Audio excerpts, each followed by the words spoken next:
Sir नमस्कार। मैं मज़ा से एक सीरियल न्यूज़ 18 से। सर आपने डेवलपमेंट की बात की, काफ़ी अच्छी बात है, लेकिन डेवलपमेंट के नाम पर उसको लेकर कई हादसे होते हैं। आज से तकरीबन 18 जून को एक जलगांव में क्रेन हादसा हुआ था। उस क्रेन हादसे की हमारे पास पूरी डिटेल है, उस पर हमने न्यूज़ भी लगाई थी। उस वक्त वहाँ के स्टेशन मास्टर प्रभारी वो भी मौजूद थे, आपके डिवीजन के ऐसे वो भी मौजूद थे। और वहां पर मैं आपको बताना चाहता हूँ कि क्रेन का हुक टूटा और एक रमेश नाम का एक व्यक्ति था जो क्रेन हेल्पर था, उसके सिर पर वो गिर गया। लेकिन आज 6 महीने हो गए सर, उसकी कोई जांच नहीं हुई। और उसमें जो संबंधित अधिकारी है, आज हम जीआरपी पुलिस स्टेशन भी पहुंचे थे, वहां पे हमने जो डायरेक्टर साहब उनसे बातचीत की। उन्होंने कहा कि कोई अधिकारी वहां पर पहुंच के हमें जानकारी नहीं दे रहा है। तो सर कब तक चलेगा? एक गरीब व्यक्ति की जान गई। अगर कोई आपके एम्प्लॉयज की दोस्त को कुछ मुआवजा मिल जाता है, लेकिन व्यक्ति को कोई सहायता नहीं दी गई। आपने किसी समय सीमा आपने कम दी है मुझे, मेरे पास पूरी डिटेल है, मैं आपको देना चाहूंगा। आपने एक घटना का जिक्र किया है, घटना का जिक्र किया है जो आप बता रहे हैं जून के महीने में हुई है, उसको आप डिटेल दे दीजिए, हमारे पास भी होगी, हम उसमें देखते हैं। लेकिन आपको इस बात में जरूर विश्वास कराना चाहूंगा कि रेलवे में कोई ऐसा काम नहीं करते हैं हम लोग। गलतियां होती हैं और उस गलतियों के लिए भी जो सुधार, जैसे अभी जेडाटिया की बात आई कि कुछ सुधार जहां आवश्यक होता है जरूर वो भी करते हैं, पर उसका डेवलपमेंट से लिंक करना भी ठीक नहीं है। हम डेवलपमेंट का काम करते हैं तो इस तरह की घटनाएं कभी कभी गलतियों से हो जाती हैं। हमने सर से मुलाकात करनी चाहिए, लेकिन हमें रोका गया। मुझे सर 6 महीने से हम आपसे मुलाकात करना चाहिए, लेकिन हमें रोका जा रहा है।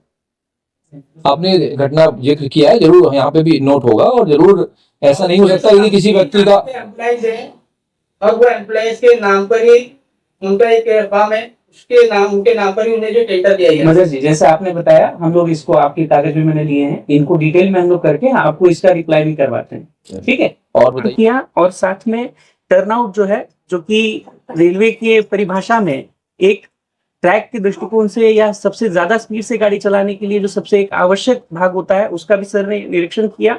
और उसके बाद में 40 गांव में जो एलसी गेट होता है या एलएचएस जिसे बोलते हैं, लो हाइट सबवे, उसका सर ने इंस्पेक्शन किया। कर का सर ने इंस्पेक्शन किया। और इसके बाद में पचोरा में जो इलेक्ट्रॉनिक इंटरलॉकिंग सिस्टम है, उसका सर ने इंस्पेक्शन किया।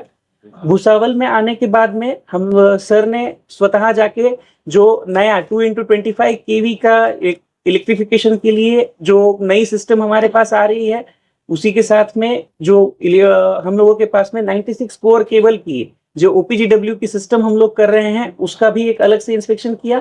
उसके बाद में आरओएच डिपो के अंदर जो नए इनोवेशंस भुसावल मंडल के माध्यम से किए जा रहे हैं, ज्यादा से ज्यादा आरओएच कंप्लीट करने के लिए हमारे पास से, आप जानते होंगे, भुसावल से हम लोग बाहर आरओएच के लिए भेजा करते थे। आज हमारी स्थिति इतनी अच्छी है कि हम बाकी के डिविजन्स और जोन को बोल रहे हैं कि आप हमको आरओएच के कोचेस दीजिए, हम यहाँ पे कर पाएंगे। इतनी कैपेसिटी की बढ़ोतरी भुसावल मंडल द्वारा और जीएम सर के नेतृत्व में डीआरएम सर के द्वारा की गए हैं। उसी के बारे में अभी मैं जीएम सर को रिक्वेस्ट करूंगा कि सर आज के इंस्पेक्शन के बारे में थोड़ा सा एक ब्रीफ दें सर। Thank you sir. नमस्कार साथियों, सबसे पहले तो आप लोगों को शायद यहाँ काफ़ी वेट करना पड़ा, विलम्ब हुए थोड़ा आने में हम लोगों को। बताना चाहेंगे, हम लोगों ने सुबह 8 बजे मनमाड से शुरू किया। सीपीआरओ श्री स्वप्निल ने आपको डिटेल में बताया, और डिफरेंट स्टेशंस में, नांदगांव में, पिंपरखेड़ पर, उसके बाद 40 गांव में, पचौरा में, और फिर भुसावल में। और जो सेक्शन का इंस्पेक्शन होता है वो डिटेल इंस्पेक्शन किया, सभी सेफ्टी के मापदंडों के मुताबिक, जिसमें turnout, bridge, level crossing, curve, LHS, gateman से बात करना, उसके साथ में हमारी जो गैंग होती है, पीवे गैंग, ओएचई गैंग, इन सब से बात करना, और सभी ब्रांच ऑफिसर्स के साथ इंटरेक्शन किया। बहुत सारी नई जानकारी जो भुसावल मंडल पे चल रही है उसके बारे में प्राप्त की। काफ़ी अच्छा लगा कि जैसे आपको मालूम है, जलगांव मनमाड 3rd लाइन वो पूरी तरह कमीशन हो गई है। पूरा सेक्शन जो लास्ट भी सेक्शन बचा हुआ था वो भी 1 या 1.5 महीने पहले कमीशन हो गया है, तो हमें पूरी 3 लाइनें जलगांव से मनमाड़ तक प्राप्त हो गई हैं। साथ ही भुसावल जलगांव की भी 3rd और 4th लाइन, उसका काम भी पूरा हो चुका है। बल्कि मुझे जानकर खुशी हुई कि 5th लाइन का काम भी अभी काफ़ी तेज़ी से प्रगति पर है, और वो 5th लाइन का काम भी 2-3 महीने में शायद पूरा हो जाएगा। स्टेशंस में जो वर्क प्लान किए गए हैं, काफ़ी डिटेल डिस्कशन हुआ उसके ऊपर। जो नए FOBs, एस्केलेटर्स, लिफ्ट्स, उनका प्लानिंग किया गया है। अमृत भारत जो एक रेल मंत्रालय द्वारा योजना चलाई जा रही है स्टेशंस की, उनके तहत जो भी भुसावल मंडल पर स्टेशंस में अपग्रेडेशन किया जा रहा है, उसके बारे में मैंने जानकारी प्राप्त की और अच्छा लगा। कुछ स्टेशंस में जो इंस्पेक्शन किया, काफ़ी नीट एंड क्लीन और अच्छे स्टेशन देखे। नांदगांव में एक सेफ्टी एग्जीबिशन लगाई थी, इसमें सभी डिपार्टमेंट्स के जो वर्क्स हैं उनको दिखाया गया था, इक्विपमेंट दिखाए गए थे, डॉक्यूमेंट दिखाए गए थे। उन डॉक्यूमेंट्स को देखा और सब ब्रांच ऑफिसर के साथ इंटरेक्शन भी किया।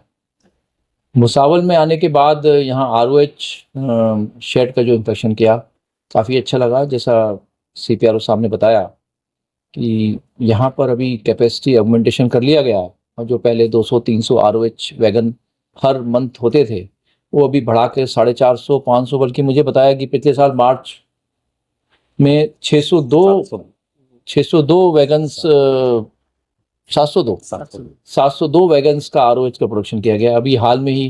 क्योंकि आपको मालूम होगा, शायद पश्चिम रेलवे का भी चार्ज मेरे पास है, हम लोग डिस्कस कर रहे थे कि यहाँ वैगन्स हमें कम पड़ रहा है, हमारी कैपेसिटी ज़्यादा है, तो हमने वेस्टर्न रेलवे से एक रेक भेजी अभी, वो अभी आ गई है BCN की रेक, और बड़ा अच्छा लग रहा है कि भुसावल में आके उस रेक का भी ROH हो जाएगा। तो मंडल अच्छा कार्य कर रहा है, और भुसावल स्टेशन भी थोड़ा देखा, उसमें भी लगा कि साफ़ सफाई अच्छी लगी। आप लोगों के माध्यम से एक ही अपेक्षा है कि जो स्टेशन पे यहाँ पे एक केले का एक दिक्कत रहती है, आपको मालूम है, उसमें आप लोग जरूर सहयोग देंगे और कूड़ा करकट कम करें। आपके माध्यम से लोगों से हम यही अपील करना चाहेंगे, तो हम मिलके अच्छा काम करेंगे। Thank you. सर ने DRM भुसावल के रूप में भी एक अपना एक बहुत ग्लोरियस कार्यकाल यहाँ पे पूरा किया हुआ है, तो आप सभी भी सर की कार्यशैली को और साथ ही साथ में जो निर्णय क्षमता है, उन दोनों को जानते हैं। उसी क्रम में आज भी सर ने भुसावल डिवीजन को और साथ ही साथ में बाकी सारे जो PHOD साथ में हैं, उनके साथ में इंटरेक्शन करके बहुत सारी चीज़ों पे हम लोगों को कार्यवाही निर्देश दिए हुए हैं। हमें ये उम्मीद है कि बहुत जल्द इसमें और ज़्यादा अच्छा काम DRM सर के नेतृत्व में डिवीजन के द्वारा भी किया जाएगा। अभी मैं आप लोगों को विनंती करता हूं कि एक एक करके थोड़ा सा सवाल के लिए हम लोग जो प्रश्न है आपको, वो प्रश्न आप थोड़ा सा करें, लेकिन समय सीमा आप सब भी जानते हैं, ये उसी को ध्यान में रखते हुए कृपया क्वेश्चन जो है वो थोड़ा सा सीमित करें। धन्यवाद। शुरुआत कौन करना चाहेगा आप में से? मैं करना चाहूंगा। ठीक है, ये बटन एक बार प्रेस कर लीजिए प्लीज। हाँ, हेलो सर, हमारा जो रेलवे नहीं, एक इंट्रोडक्शन आप थोड़ा सा दे दीजिएगा ताकि मतलब। वासिफ पटेल, लोकमत मीडिया से। तो हमारा जो रेलवे ग्राउंड से पद जो इंटरनेशनल लेवल की वहाँ पे ट्रैक बनाई गई, कभी समय पहले वहाँ पे फुटबॉल और क्रिकेट काफी अच्छा खेला जाता था। बताया जाता है कि क्रिकेट और फुटबॉल का जो मैदान है वो स्पेशली उधर बन रहा है चांदबारी चाल में, तो उसका स्टेटस क्या है, वो कब तक पूरा होगा सर? बताएंगे DRM साहब। उसके पिच का काम कर लिया गया है, और बाकी का कार्य जो लेवलिंग और उसकी कंपाउंड वॉल बनाने का कार्य है, वो भी उसकी स्वीकृति चीज कराई जा रही है, तो स्वीकृति होते ही उस कार्य को भी आगे कर लिया जाएगा। Thank you. इसके अलावा sir, Bhusawal Mumbai passenger train जो पहले कोरोना से बिफोर चला करती थी, उसको बंद किया गया। मेमो चलती है लेकिन उसकी कैपेसिटी उतनी नहीं होती, पैसेंजर्स को काफी दिक्कत होती है।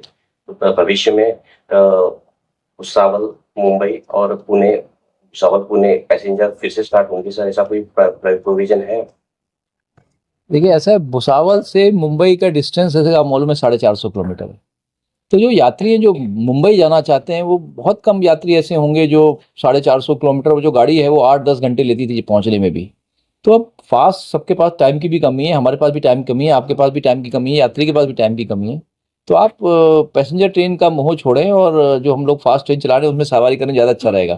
वो स्पेशली जो रूरल एरिया से जो लोग होते हैं इसीलिए जो मेमू चलाई गई है, मेमू अभी पूरा यहाँ से इगतपुरी तक पहुँच जाती है और इगतपुरी से आगे की अलग व्यवस्थाएं अवेलेबल है, लोकल ट्रेन अवेलेबल हैं कसारा के आगे।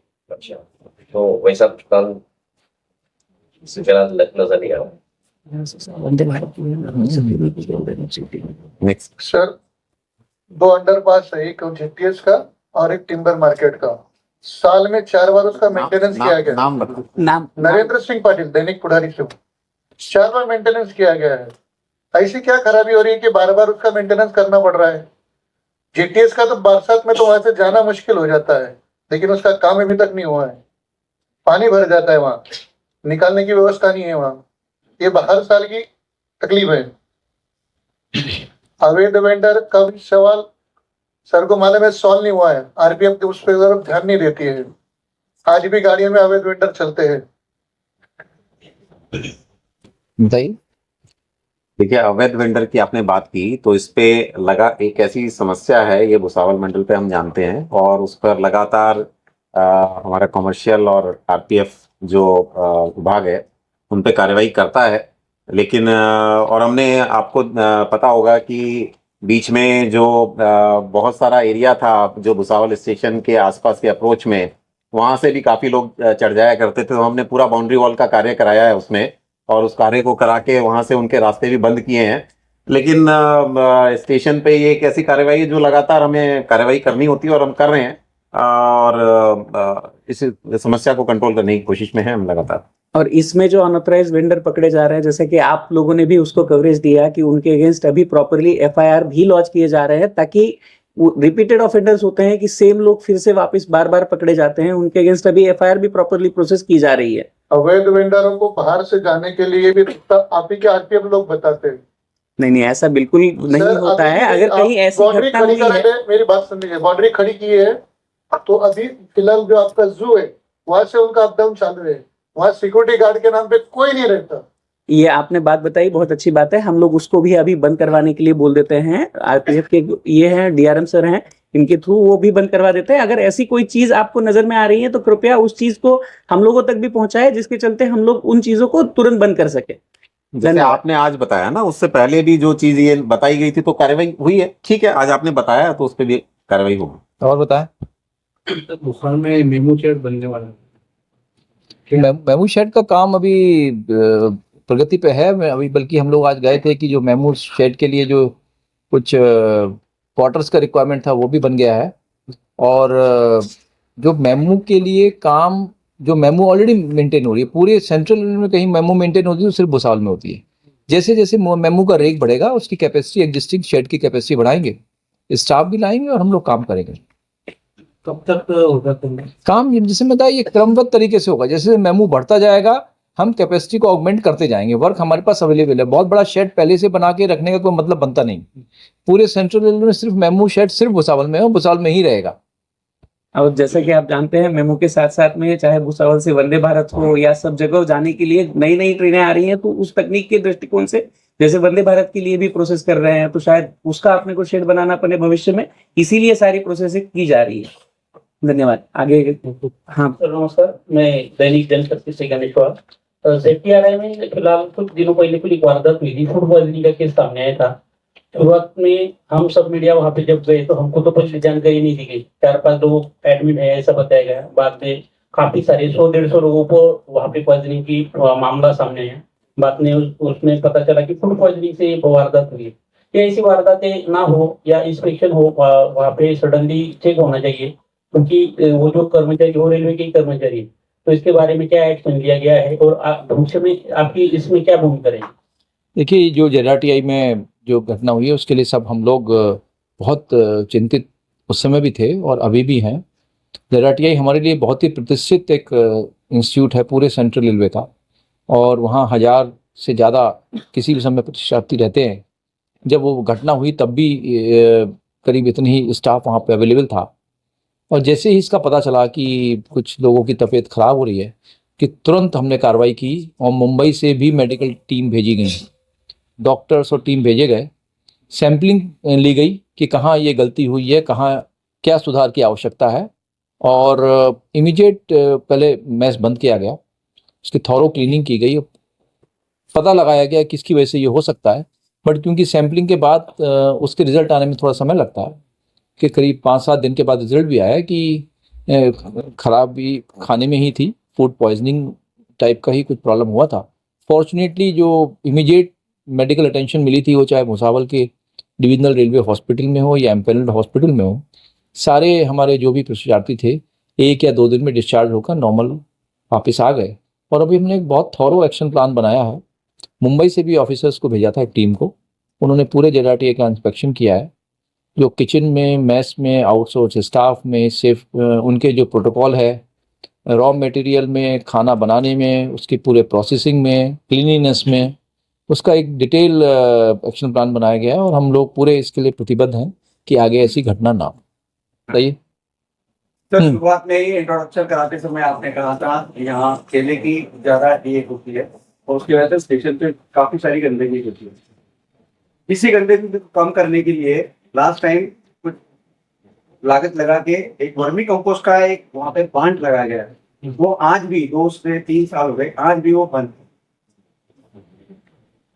अच्छा, आपने जानकारी दी, अच्छा मुझे पता चला। मैं तो बल्कि पूछने वाला था DRM साहब से कि वो तो वर्मी कंपोस्ट का प्लांट काफी सक्सेसफुल था, वो बंद है, तो उसमें देख लेते हैं। वो काफी अच्छा प्लांट था, हाँ हाँ लगा था, और काफी सुचारू रूप से चलता भी था वो। मेरे कार्यकाल में नहीं, मेरे कार्यकाल से पहले ही वो कमीशन हो चुका था, हाँ कमीशन हो चुका था, काफी अच्छा वो चलता था वो। तो उसको देख लेते हैं, फिर से चालू कराएं सर। हाँ। नमस्कार, मैं कबीर चौहान।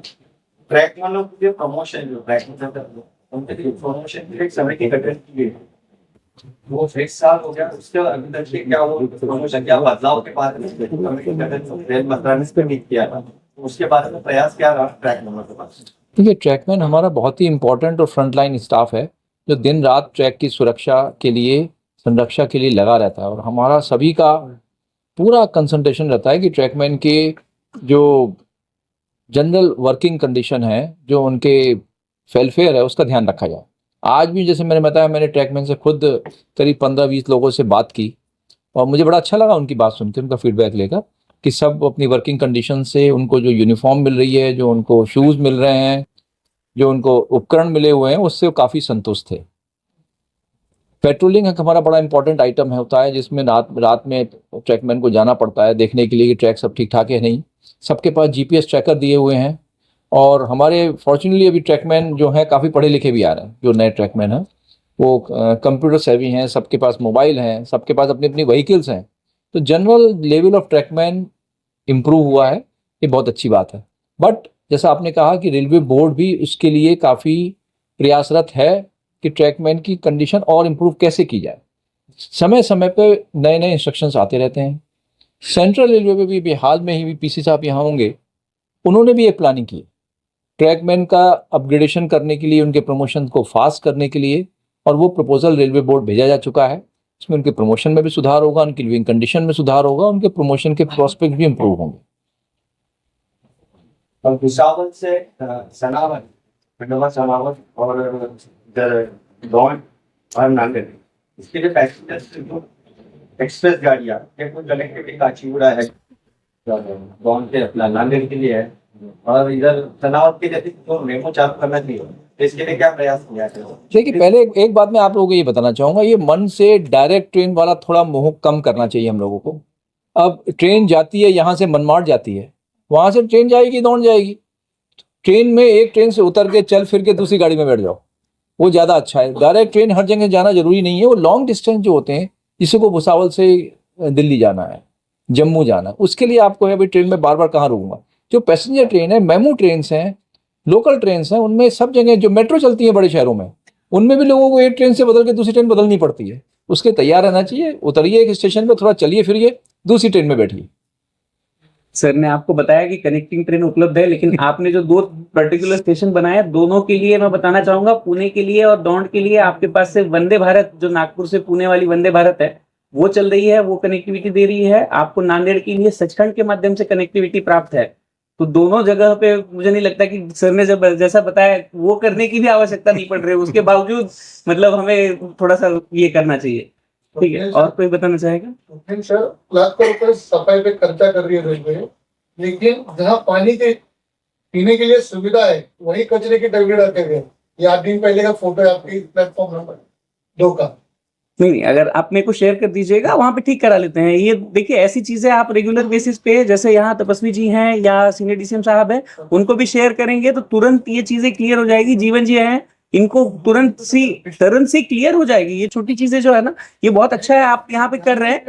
आप आएंगे ना, जब सर आए नहीं। तो सब क्लीनिंग हो गया। नहीं, ऐसा नहीं है, रेगुलर में भी एक क्लियर किए मिनट जाए। देखिए, मैंने इसीलिए अपने जब शुरू में आपसे बात की, मैंने यही कहा कि हमें आपके माध्यम से ये अपेक्षा है कि आप सभी यात्रियों तक, कर्मचारियों तक और जनरल सिटीजन तक ये पहुंचाइए ना। स्वच्छता सबके लिए का है, उतनी इंपॉर्टेंट है। खाली ये काम ये नहीं है कि दूसरा आदमी कूड़ा करके जाए हम साफ करते रहे। आपका भी और हमारा सबकी सामूहिक जवाबदारी है। उस जवाबदारी को हमें एक देशवासी की तरह अपनानी चाहिए और समझनी चाहिए और पूरी करनी चाहिए। सर मेरा एक सवाल है, मैं दैनिक देशोन्नति से प्रेम परदेश हूँ। अपने रेलवे डेवलपिंग के लिए जो बस स्टैंड है, बस स्टैंड में आगे के जगह जो है उसमें शिफ्टिंग होने वाली थी, उसकी प्रोसेस थी, वो प्रोसेस है अभी क्या? मालूम है आरएलडी को कुछ जगह दी गई थी, आरएलडी ने शायद कुछ टेंडर किया था, मुझे अभी उसकी लेटेस्ट जानकारी नहीं है।